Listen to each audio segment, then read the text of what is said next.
You're listening to Systemic Era Podcast. The failure was designed.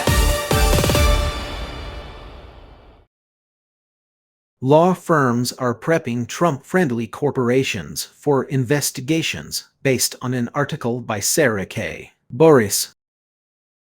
Trump's pay-to-play state is already being mapped. For the record, power knows what is coming. The Bloomberg Law Report describes a familiar Washington reflex of the people with money, lawyers, and exposure are already game planning for the moment Congress changes hands. Major firms are preparing corporate clients for investigations into Trump-linked investments, government contracts, and sponsorship deals. That is not paranoia. It is institutional self-preservation in a system where power has been used to blur the line between the presidency and private enrichment. The basic fact here is simple: the power sits with the White House, the committees, and the corporations that keep doing business with both. The rest is damage control. The real story is the money trail. Democrats are not inventing a scandal. They are tracing one that is already visible in the source material. Rep. Robert Garcia is pressing Jared Kushner's Affinity partners over the possibility of personal financial gain through foreign policy influence. He is also targeting the GEO Group over self-dealing tied to Homeland Security under Kristi Noem. Rep. Frank Pallone has already sent letters to at least 25 companies over surveillance pricing and wants the data before deciding whether legislation is warranted.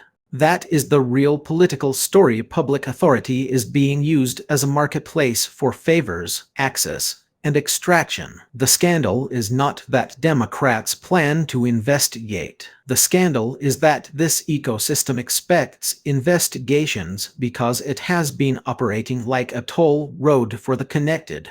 Oversight is not theater here. When Jamie Raskin says Democrats are trying to protect the Constitution and the rule of law, that is not a ceremonial line. It is the job description of an opposition party confronting a government that treats institutions as instruments of personal leverage. House oversight, judiciary, energy and commerce, and natural resources are all in play because the misconduct is not confined to one lane.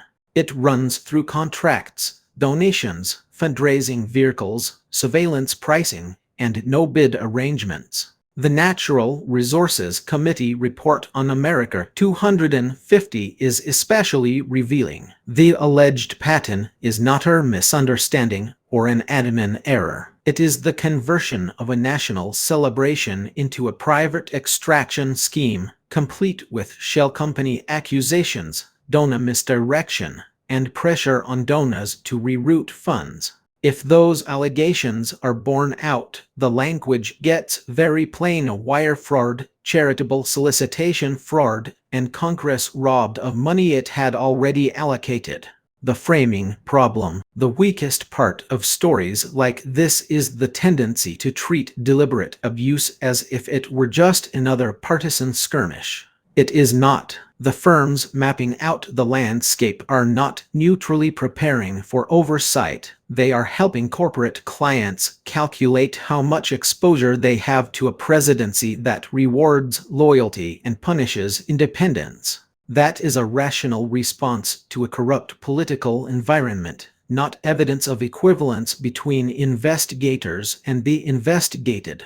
The same goes for the companies that gave to Trump projects and may have expected favorable treatment. Doing things by the book, as Walkinshaw puts it, is not a morality play. It is a reminder that some firms still understand the basic value of not bribing a political protection racket. The pattern beneath the headlines. This is what authoritarian politics looks like in its modern American form: not tanks in the street, but private interests fused to public office. Not one grand theft, but a series of connected grifts that normalize the abuse of taxpayer money. Not a single lie, but a whole infrastructure of misdirection that makes corruption feel procedural. Democrats are right to treat this as an oversight fight and an affordability fight at the same time. If companies are getting American tax dollars, while families are being told there is no money for healthcare or basic relief after the Republican-backed Big,